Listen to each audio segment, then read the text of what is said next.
Bugatti has unveiled its next-generation hypercar, the Tourbillon, which is not another derivative of the Bugatti Chiron. While it may resemble the previous W16-powered model, the Tourbillon is an entirely new creation featuring a new monocoque, new suspension, and a hybrid V16 powertrain.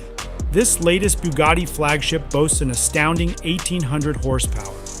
The heart of the Tourbillon is an 8.3-liter naturally aspirated V16 engine that produces 1,000 horsepower at 9,000 revolutions per minute, developed with assistance from Cosworth. This engine, despite its size, weighs just 555 pounds and delivers 6 64-pound-feet of torque.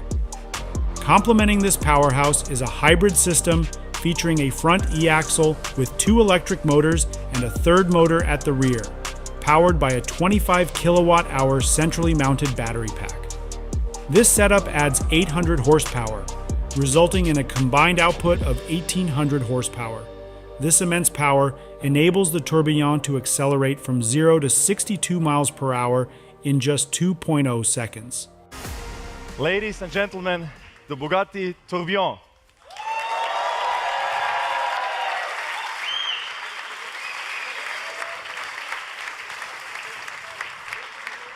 And please, a big applause for the fastest man on the road, our chief test driver, Andy Wallace.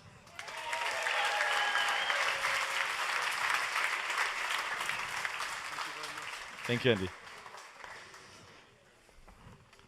What a historic moment here at the historic Bugatti location in Molsheim, France. Can you believe this? This is a moment that many of us will remember for a long time. During the W16 era, we have called our cars after historic race drivers that were very successfully racing Bugatti cars in the pre-war era. Now, with the new era, we have chosen to have a different approach. The Tourbillon has been inspired, as you will see when you see some of the details, by very high-end watches. Those watches have wonderful mechanical pieces of art inside of them. They're mechanics. No matter if you have a transparent housing on these watches or not, you know that the mechanics inside are beautiful. The highest end of these watches have also a mechanism called the tourbillon, which is a mechanism that counteracts the forces of gravity in order to increase precision. The Bugatti Tourbillon can accelerate with far over 1 G, so it also plays with gravity. A new Bugatti is a very special occasion. But something like this, a completely new one, developed completely from scratch, only comes around every couple of decades.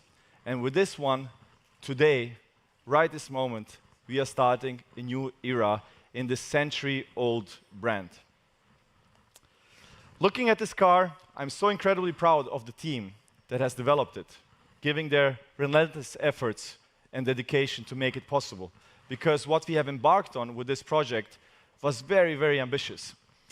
And by looking at it, you see how this team collaborated, how hundreds of people have worked together over years to create this masterpiece. It's a car, and you will see that later when we go more into the details of the technology and the design, that like no other, I just don't know any other example where it feels like it all came from the same hand, from the same person, because everyone worked so beautifully hand in hand. What makes me most proud is that we have executed on all of the romantic and beautiful and crazy ideas that we had at the beginning. Ideas that would have been easily dismissed as too complicated, expensive, or impossible. But as Ettore Bugatti said, nothing is too beautiful, nothing is too expensive. We did not let anyone tell us that we cannot do something or that anything is impossible. Our job is to make the impossible possible for you, our customers. Thinking back at the giants on which shoulders we stand on, Ettore Bugatti and his son Jean, Romano Artioli, Ferdinand Piech, I like to think that if they would see what we have created, they would be proud of. They would love this. Luckily, we have one of them right here, so I will ask him about his opinion in a few moments, so we'll get some direct feedback as well. So this will be a very important feedback, Mr. Artioli. But for me, the Tourbillon and what we have created here, it's much more than a hypercar. Of course, it's wonderful to make these beautiful pieces of art for you, for our dear customers, without which this wouldn't be possible. But for me, this is a celebration of humanity, a celebration of all human aspects, art, technology, precision, materials, everything is inside a car. And I hope that kids today still put wallpapers of such machines on the walls of their bedrooms, just as I did not too long ago, because that also has motivated me to create such things or to work on such beautiful cars, and I hope that inspires kids of tomorrow that they can create such or participate in creation of such beautiful works of art, whether it's a car or anything else what they decide to do in their life. The Tourbillon is again raising the level, raising the bar in every aspect, confirming that Bugatti is at the top of the automotive art, form, and technique. It is what a Bugatti needs to be. As Ettore Bugatti said, if comparable, it's no longer Bugatti. You will see this car is not comparable. It is very unique, very special for all the right reasons. You could see already some of the details of the car. So from the outside, you see very clearly a Bugatti. So the exterior design has been clearly an evolution, but the whole car is a revolution. It does not share any component with any other car. It doesn't share any component with the Chiron or with the Nevera or with any other car on the planet. Everything is completely new, and you will see some very special things about it. But let's hear first from the design director, Frank Heil, about the design behind the car. Frank.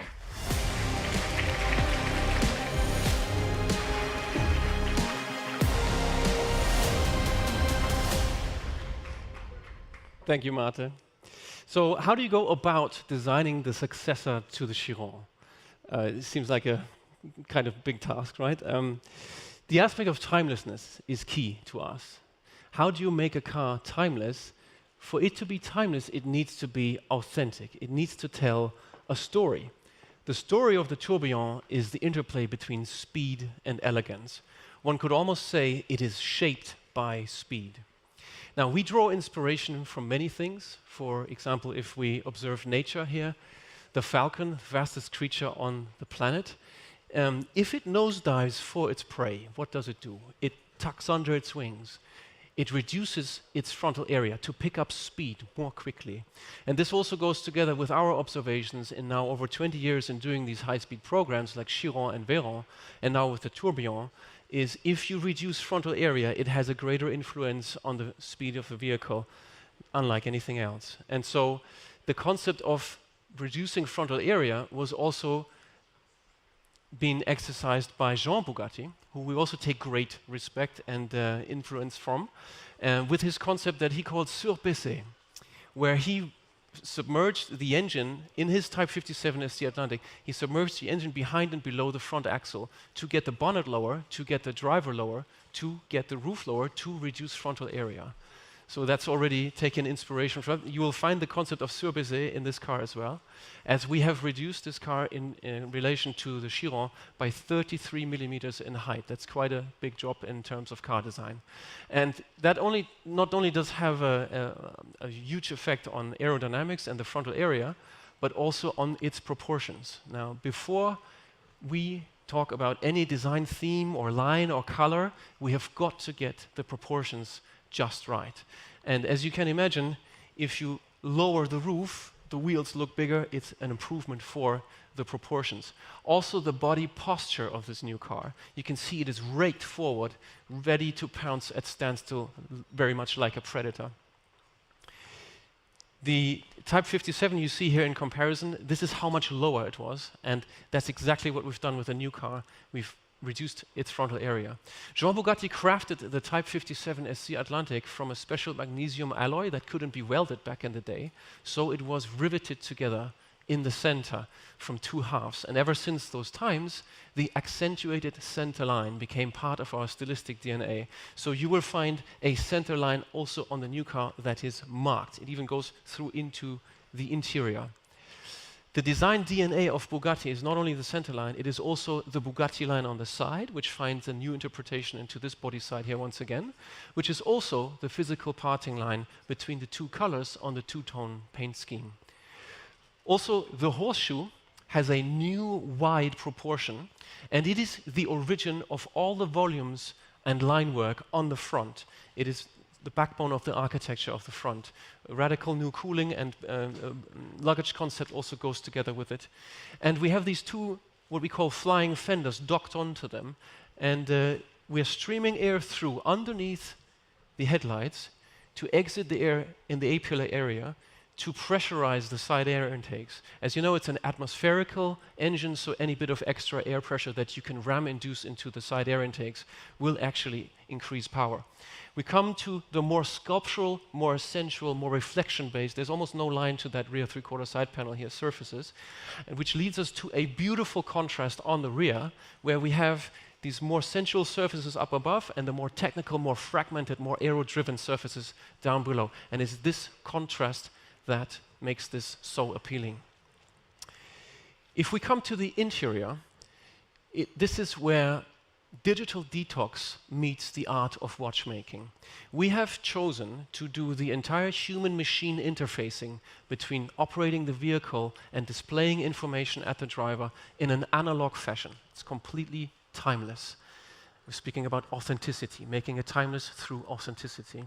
And so we have a very unique steering wheel concept we call a fixed hub steering wheel. As you can see, the airbag and the instrument cluster stay put while the spokes reach around them, and so the driver has an unobstructed vision onto their instrumentation no matter what steering angle they dial in.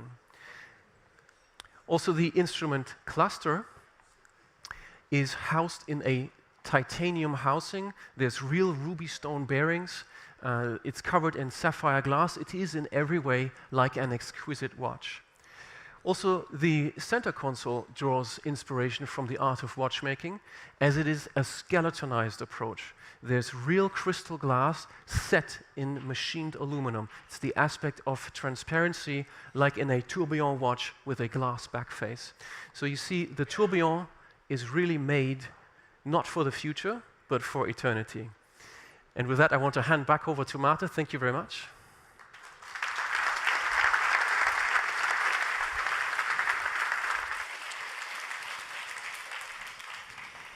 What a beautiful job Frank and his team has done. But we will now talk more about the underpinnings that made it possible. The technical details of the car that were developed by Emilio Scervo, our CTO, and his team of over 300 engineers who have worked on this project. Some people might think that design is something that you just do in the air, something like a facade on a house, something that you just do on top of a technical platform. And actually, that's quite true for many cases, and that's how fake air vents came to be, or fake exhaust, because the designers imagined something that has no technical reason for existing. A Bugatti is completely different. We like to say what you see is what you get. If it looks like aluminum, it is aluminum. If it looks like carbon, it is carbon.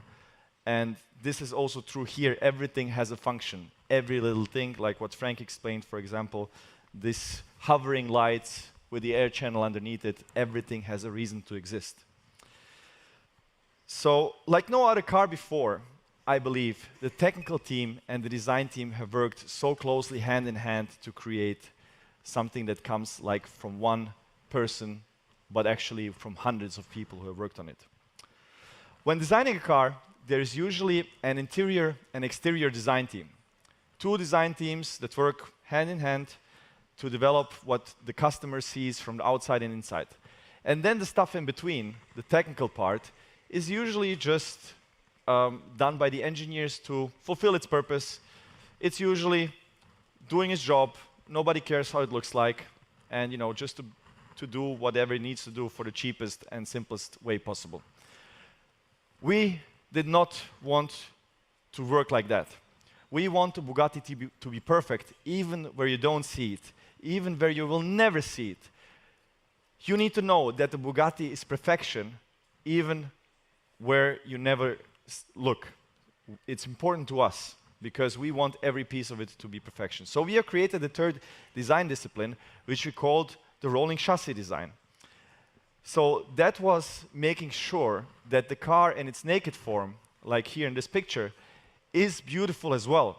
And every piece of it, every part you take off the car, the suspension arm, the engine mount, the gearbox, the electric motor, everything has to be beautiful. Everything has to be so that you put it in a gallery, it is like a piece of art. And I guess you might already guess that this is the favorite part for me, for the car, the technical underpinnings that enable this wonderful design. So it all starts with the powertrain. Of course, the powertrain is the most important part, with the going from the W16 to the naturally aspirated V16 and the hybrid powertrain system. As you know, when we started to develop it, we could have gone in any direction when it comes to the shape of the car, to the category of car. It didn't have to be a sports car. Bugatti's history is more than rich enough to go in another direction, but we have decided that for the new chapter we go with a hypercar, and then we decided to also continue with the combustion engine. So going with a new combustion engine was a strong decision, but not only with any combustion engine, we wanted to have the most emotional combustion engine possible.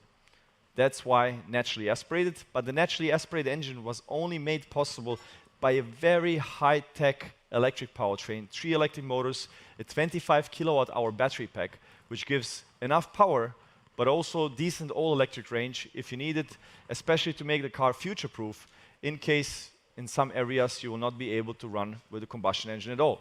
So with the 25 kilowatt hours, you should get a pretty decent all-electric range of around 60, 70 kilometers, even without using the combustion engine.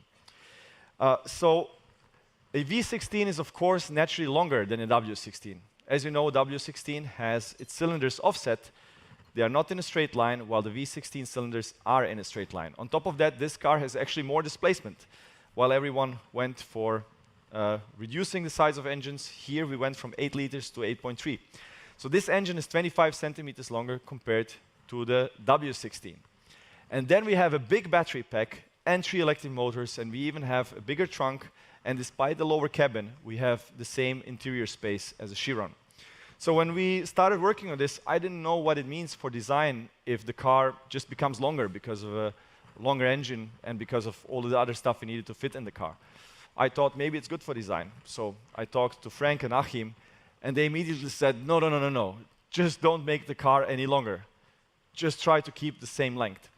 So despite having so much longer engine and all the other hybrid parts, the big battery and so on, the car is only 2.9 millimeters longer in wheelbase.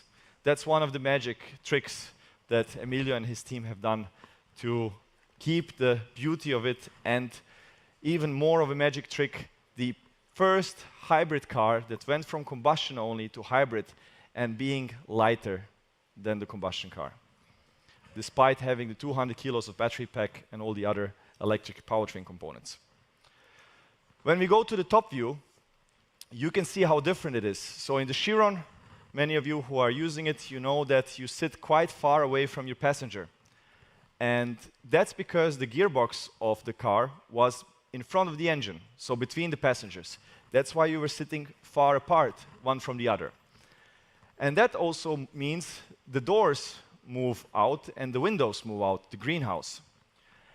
And here we have now the battery in the middle, in the tunnel, but also behind the seats, structurally integrated into the monocoque, and the gearbox, now an 8-speed double clutch behind the engine, with an electric motor in the rear, 2 electric motors in the front. That enabled us to push the occupants closer while still having more than enough comfort, the same comfort, just closer, which meant that the glasses, the greenhouse, is now narrower, and that enabled, for example, this shoulder line here, which we also use for the aerodynamics that are compressed at the front to then go into the air intake of the engine. And you can see that this piece here, this shoulder line, we call it the shoulder, makes the car look more masculine. Even when it's standing still, it's more dynamic. And that's something where you see where design is not just something on top, it's enabled by the technology underneath. It all works together. So because of the gearbox now moving to the back, the battery being more narrow, the seats moving closer, you have this masculinity that we have here. And then, of course, the engine. It's, as you have seen already, exposed. That was very important for us to see the engine and not just any kind of cover. This is the actual plenum of the engine that you see outside. And one of the things that we have managed to do, because for total air resistance is actually the drag coefficient times frontal area. And as Frank has explained, we tried to reduce the frontal area as much as we could. So the roof is lower, the bonnet is lower, but also the cabin is more narrow, so the frontal area is a lot smaller. So the aerodynamicists wanted actually to close the rear to achieve their aerodynamic targets, the drag coefficient, or to significantly reduce this opening. But we told them, no, no, no, no, no. You are talking only about the drag coefficient. You are forgetting that you need to multiply that with the frontal area. So we have reduced the frontal area greatly, so we can play a little bit by having some nice things like the big engine opening. So you just see how everything works together. There's no separate piece. Everything works as one concept. But now something very exciting. One very good decision that we did was we started immediately. As you saw this little model that I showed you as the concept of the car, we knew exactly what we want. So we started to develop the combustion engine immediately. We started with the battery. So we have the combustion engine running on dynos for already 2 years. So the powertrain is very mature. And what you will hear now is the actual sound of the engine accelerating from 0 to over 400 kilometers per hour. You will hear how it actually sounds. The video is CGI, but the sound is real. So listen to this.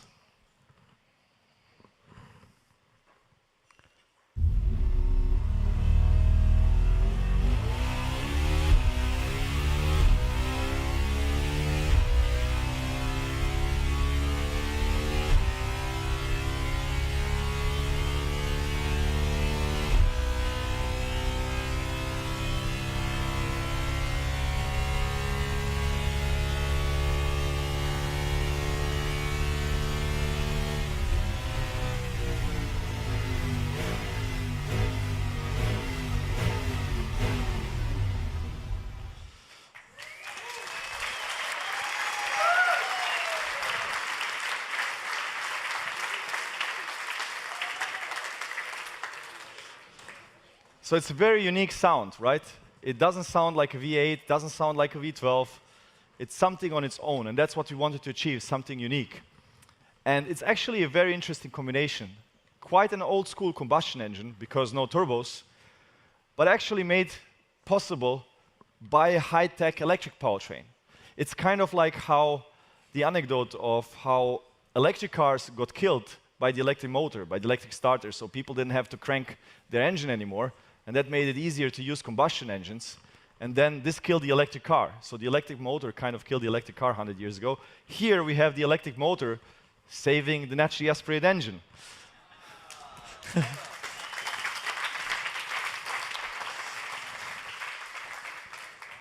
And another interesting thing we saw here was how the instrument cluster works. So you saw on the center part, you have the RPMs going all the way above 9,000 RPM. So you have this 1 meter long crankshaft with 16 pistons on it, spinning over 9,000 RPM.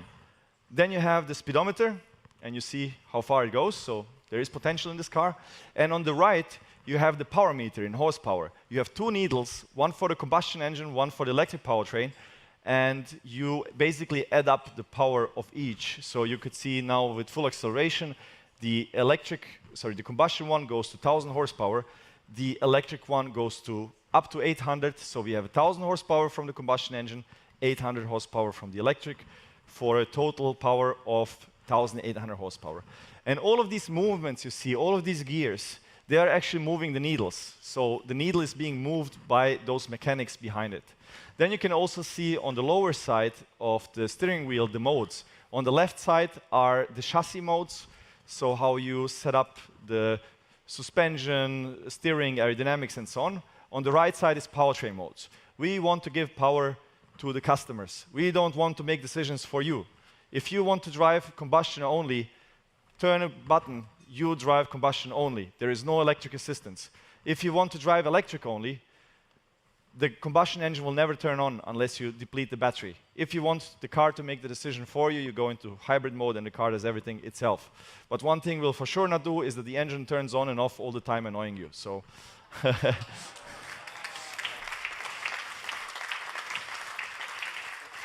And another cool thing, on the left side, we are displaying the battery state of charge with an analog Swiss watchmaking instrument instead of a digital way. So we talked also about, let's talk a little bit about the numbers. Bugatti is not really so much anymore about numbers, it's about the whole package, but we have to mention them. I will just mention one. The 0 to 400 kilometers per hour is 7 seconds faster compared to the Chiron. So we have higher top speed, we have better acceleration, more power, but the magic trick really is that the car is lighter. By how much, I won't say, because we are still working on some details. It still could go a few kilos up and down. It won't be a lot, but it is lighter than the Chiron, which is, I think, a huge achievement, mostly thanks to Emilio and his relentless push for it, because he made sure that every kilo gets squeezed out. And how did we do that? Two things. One is architecture, so the overall concept. So big decisions at the beginning.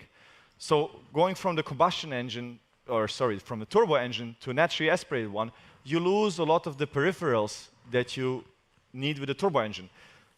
Pumps, pipes, intercoolers. Then you have less torque going through the gearbox because a part of the torque is being taken care of from the electric powertrain, so the gearbox gets lighter. So the battery is 200 kilos. The front e-axle with 2 electric motors is 82. The rear electric motor is 23, the rear inverter is 11. So you have 300 kilos of electric powertrain, 300 kilos. That's, let's say, added on top. So if you take a Chiron, that would be 2 tons plus 300 kilos.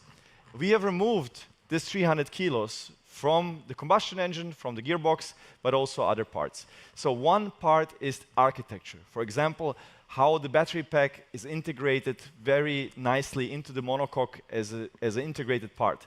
But then the second part is every component. And here is a wonderful example, 3D printed metal suspension. This is a suspension arm, but also the knuckles, the uprights are 3D printed. And just with that part, with the suspension being 3D printed, we have saved 45% of weight compared to the Chiron. So on architectural level savings and component level savings. And this was also shaped by AI. And now we come to the aerodynamics aspect of it. So perfect aerodynamic shape is the wing. And usually cars are not really like wings. Actually, they are like wings generating lift, but we don't want lift, we want downforce. But if you take a cross-section across the tourbillon, it actually is almost like a wing, the right side down. How did we achieve this? By an ultra-long diffuser. And this is, again, the interplay between design, concept, and engineering. So you see how far up the diffuser ends. But the diffuser only works if it's not at a high angle, if it's around 11 degrees. If it's more, then the air will delaminate from the diffuser and will not stick to the diffuser any longer. So you have to have a very gentle incline. But if it's so high, it means the diffuser needs to start very far. So the diffuser actually starts around here, where the seat is. So half of the car is the diffuser, which enables us to not really use a wing, even for top speed. So we have a wing that deploys, but mostly for air braking and for handling mode. But for top speed, we actually don't need the wing, so the diffuser gives us, let's say, free downforce with not so much of drag as opposed to a wing. And it makes the car look more elegant, as you need the wing less. But in order to have such a diffuser, we have a less wide engine, a narrower engine. The W16 is very wide, the V16 is long, but narrow, which means the tunnels can go left and right of the engine, and even the engine is in an incline. And then on top of that, The diffuser is also the rear crash structure. Usually you would have a crash structure which is hidden away by the bumper, but then you have a big bumper. Here, the diffuser is also taking the crash load, so you have this open rear end where you actually see the rear tire when you are behind the car, and this beautiful light rear design. And that's also how we save some weight. So you just see the interplay between engineering and design. So, another beautiful thing that you can see here, please have a look later at the engine. That's my favorite view as well. There's so much more about this car that I could talk about. The fixed top steering wheel, what it took to do that. The seating position, so we have moving pedals. The seat is moving up and down, but the backrest is moving forward and backward, but the seat is not moving forward and backward. The pedals are moving, which enabled us to not make the car longer, one of the things. There's millions of more things that I could tell you about, but we will tell you those stories in the weeks and months to come. Now, I will just give you some more details about the car. We will produce 250 of those beautiful machines, and we will start deliveries in 2026. So, the team who has pulled off this beautiful masterpiece is led by the 4 board members of Bugatti Rimac, which I would, at this moment, invite to join me here. Larissa Fleischer, our CFO, Emilio Scervo, our CTO, Christophe Piochon, our Chief Operations Officer. So, Larissa, she is paying the bills. He is making it, and he is developing it. So, we all work hand in hand.